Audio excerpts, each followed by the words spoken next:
วันที่ 17 มีนาคม 2025 นี้การนำกระทรวงป้องกันความสงบนำโดยพลเอกวิไลลาภคำฟองรองนายกรัฐมนตรีกระทรวงป้องกันความสงบพร้อมด้วยคณะได้นำกระตาดอกไม้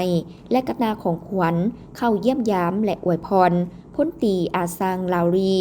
อดีตรองนายกรัฐมนตรีกระทรวงป้องกันความสงบพลตรีสมแก้วศิลาวงศ์อดีตรัฐมนตรีกระทรวงป้องกันความสงบเนื่องในโอกาสวันสั่งตั้งกำลังป้องกันความสงบครบรอบ 64 ปี วันที่ 5 เมษายน 1961 หาที่ 5 เมษายน 2025 ที่ใกล้จะมาถึงนี้การเข้าเยี่ยมยามและอวยพรครั้งนี้เป็นการเยี่ยมยามถามข่าวและอวยพรไซส์อันประเสริฐต่ออดีตการนำกระทรวงป้องกันความสงบเนื่องในโอกาสวันสั่งตั้งกำลังป้องกันความสงบครบรอบ 64 ปี ให้มีสุขภาพแข็งแรงมีความสุขทั้งกายและใจ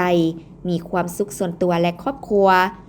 ยังเป็นการแสดงถึงความรู้บุญคุณต่ออดีตการนำกระทรวงป้องกันความสงบที่ได้ทุ่มเทเหื่อแหงสติปัญญา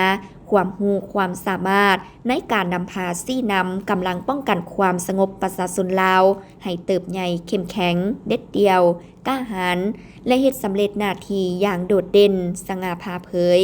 กลายเป็นกำลังป้องกันความสงบของประชาชนอย่างแท้จริง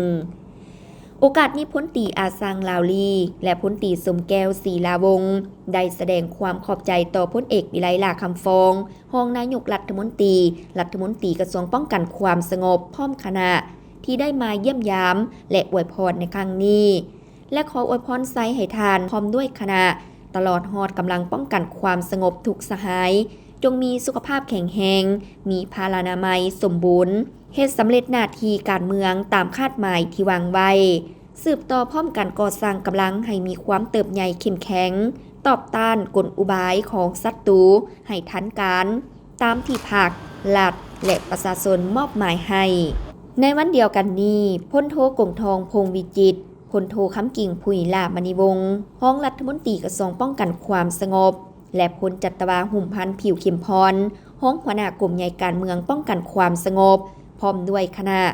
ก็ได้นำเอากระตาดอกไม้และกระตาของขวัญเข้าอวยพรพลตรีสินทวงศ์ไสยกรพลตรีปริญญาเอกสมหวังธรรมสิทธิ์และครอบครัวพลตรีสุดใจธรรมสิทธิ์ครอบครัวทานท้องบันแสงอภรณ์ครอบครัวพลจัตวาคำแววสีโคจุลมณี